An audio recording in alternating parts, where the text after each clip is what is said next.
Konnichiwa, y'all, and welcome to the 10 at 10 for January 29th, 2026. Still sounds futuristic to me. We got a great lineup for you today, guys. And don't forget that open house, the spring one, it's coming up. It's coming up on April 11th. We're gonna be open from 8 to 4 that day. It's gonna be an awesome time. We got a food truck. We got a lot of great things happening. We wanna make plans to be here. Guys, we're doing the 10 trees out of the 20 getting listed today. We're talking about them here, telling you some cool trees are getting listed. Guys, these get listed at 10 a.m. Eastern Standard Time on Mr. Maple, so make sure to check out quickly. Many of these trees will sell out fast. We're starting off today with Acer palmatum Hubb's Red Willow. Awesome looking plant, guys. One of my favorite Linterlobums. You know I love Linterlobums. They give you that ethereal quality, that Asian gardening quality there in the garden. I absolutely love it. Kind of mimics bamboo, but gives you the four-season beauty of a Japanese maple. This one is a dark red with some great color to it, even dark bark to it, so it kind of gives that interesting dynamic contrast with the bark as well as the foliage. Nice round canopy to this one, easy to grow, and it's going to work down to zones 5. This is a selection that was introduced in the trade by Dick Wolf of Red Maple Nurseries. It is named after Hubb, H-U-B-B'-S, not to be confused with Hupps, which it sometimes is H-U-P-P-S, as in Hupp's Tree Farmer, Hupp's Dwarf. Hubb's Red Willow is a nice upright tree that's just vigorous, beautiful, give you some of the just beautiful reds out there. Guys, it gives you that sort of Asian aesthetic in a very nice, vigorous tree without that invasive root system. Grab you one today on Mr. Maple. All right, guys, next up we've got Peaches and Cream. Yeah, Peaches and Cream is an awesome reticulated selection. They give you some really nice peach color in the early spring, then go into cream right after. It's got the strong veining that gives you that ghost-like appearance out there. But this is a nice upright form, typically reaching that 6 to 8 foot in height in 10 years. Awesome plant. Now, this is the original form, really cool. Some of the best color patterns you'll get on a reticulated form. You get some peach colors, you get some cream colors. It really kind of separates out. You get that blushing of pink over the whole tree in the early spring.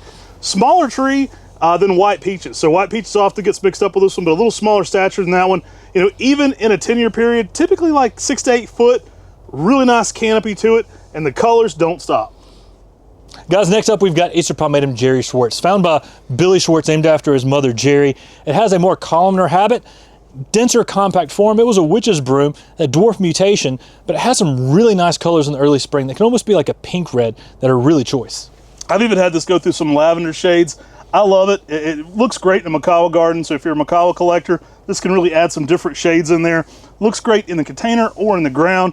Very heat tolerant. You can put this one out in a good bit of sun up to zone 8 typically. So extremely durable there, and the color patterns just keep coming. It actually goes to more of a goldeny yellow to orange in the fall as well, which is a nice contrast with its spring color. All in all, just a great tree. Guys, next up we've got Acer palmatum Shin deshojo, one of the fire engine red trees in the early spring that is just outstanding. Looks almost like it's in fall color in the spring, goes to a nice green after, and then returns to that bright fire engine red again in the fall. Absolutely lovely. You know, very similar to deshojo, Shin does being improved. The main thing I see with this is a slightly different shade and a more vigorous growth rate. So this one makes a great one in the ground. You can put this out and get air layers and growth off of it. Typically, well over a foot of growth a year on this one's pretty common, so it does make an awesome tree in the landscape. That smaller foliage gives it a very unique look to it, and it really glows in that springtime. I mean, Core Van Gelderden puts this in that Coriolanum group for that spring flowering, and Shin deshojo doesn't disappoint in that regard. It really lights up that spring garden. Great during the summer and fall as well. You kind of get that pink growth over top, you know, of the greener growth in the summer, so you do get that bouquet-like effect of the summer too with the new growth.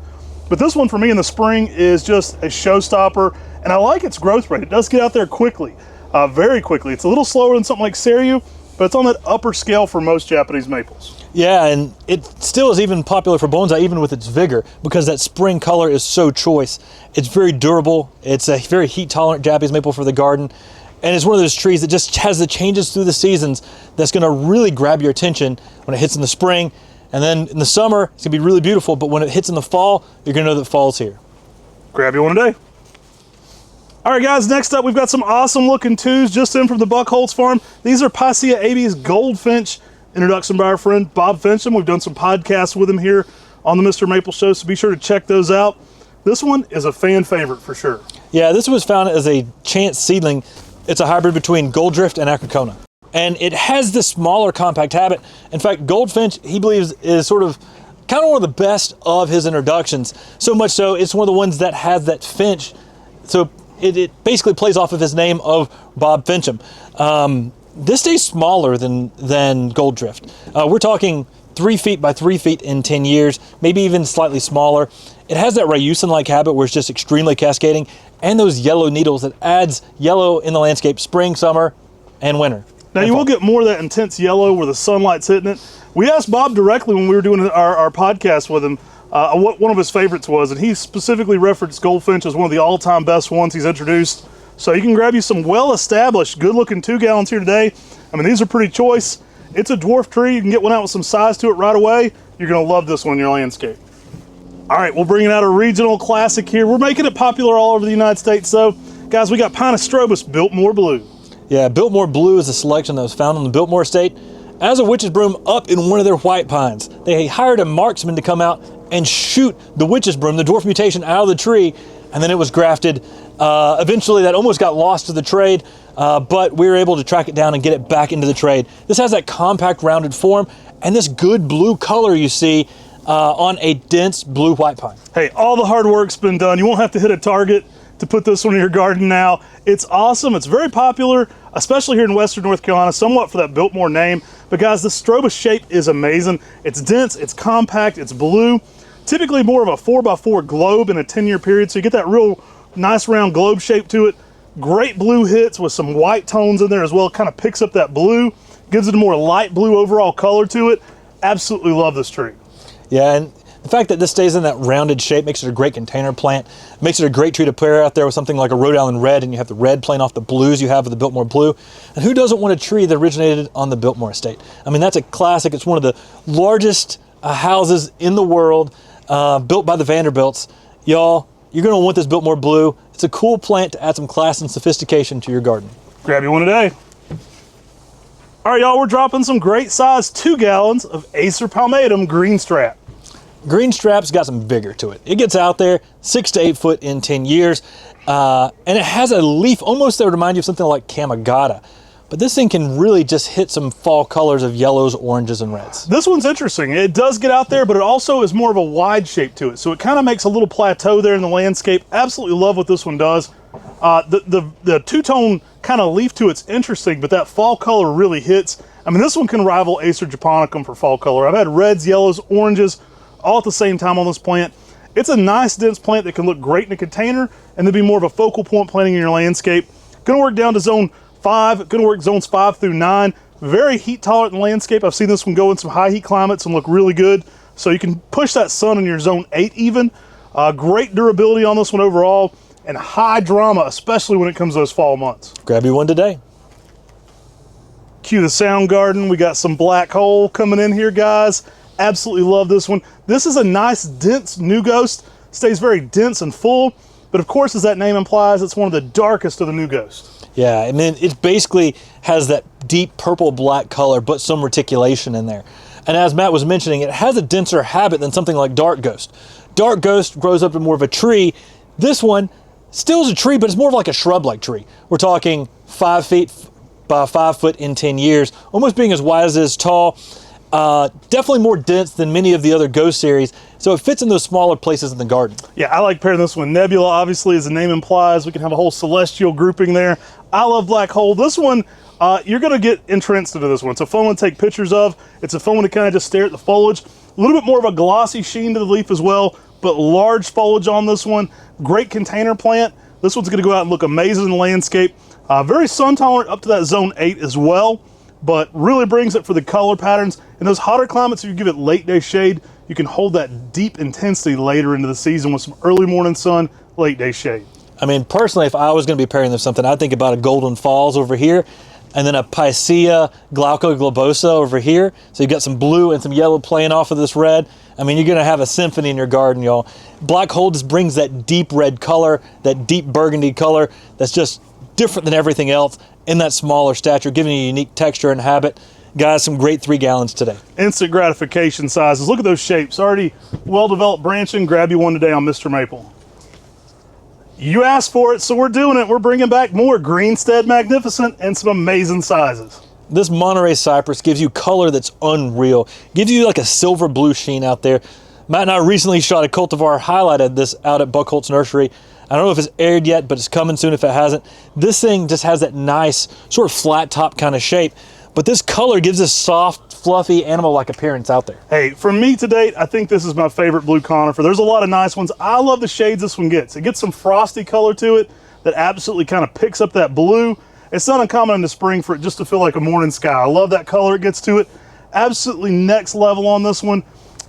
Really fun plant too. I love that structure and shape to it. A little wider than it is tall as it develops out. Absolutely love Greenstead Magnificent. So easy to do.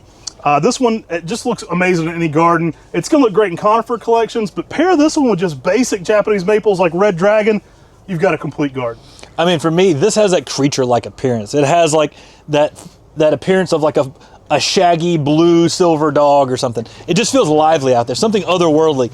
I'd pair something like a Macawi Atabusa out there because you're gonna have two creatures in the garden that sort of just speak to each other. Guys, this is an awesome California native, a Monterey cypress. To me, this is just an unreal tree. I knew nothing about this tree until we got Buckholtz Nursery, and I fell in love with Greenstead Magnificent the first time I saw it. And it's been one of those trees that I've just been saying, man, we gotta be doing more of these. I liked it more than you did. Don't try to steal my thing. Grab you one today. All right, y'all, last but not least, we've got that upcoming open house, April 11th. Don't forget to make it out here, guys. It's gonna be a fun time. We've got a food truck. We're gonna have some really fun things lined up for you guys. That's gonna be April 11th from 8 to 4. Gonna be our first open house of the year, and I think it's gonna kick off with a bang. All right, guys, 2 out of 3 owners of Buckholtz over the last 50 years, so that's all of them, 2 out of 3 agree that Amber Ghost is the greatest of the Ghost series. You can make us right by purchasing these awesome looking Amber Ghosts here today. Y'all, Amber Ghost is a great selection. To me, it's one of the best of the most heat tolerant varieties, and it's one of the best fall colors. It has a great upright shape as well. It gives you some really nice amber hues in the early spring. It keeps putting on some really nice amber new growth all throughout the season. And then in the fall, you get some amazing just fire engine red. It is a really beautiful tree for anyone's landscape. I love this one. Best fall color, best shape, best spring color. You can't beat it for a Ghost series. I mean, everybody knows it. Everybody knows it. It's the best Ghost. It's the Ghost with the most. It's the best the Ghost series has to offer. I love Amber Ghost. Instant gratification on these today. I mean, look at these sizes. These are 3 gallons from Buckholtz Nursery. You can get them right there from the original source. And yeah, doesn't get any better than Amber Ghost. Y'all, it is the number 2 on the Ghost series on most sold. So prove us wrong today. You can grab you a 3-gallon Amber Ghost. That's Prove him wrong. I already like it the best. Y'all, that's 10 of the 20 trees getting listed today. There's another 10 you can find out in the email on Mr. Maple. They get listed at 10 a.m. Eastern Standard Time. And guys, be quick. There's some cool trees getting listed, some cool conifers as well. Take care. God bless. Have yourself a great day.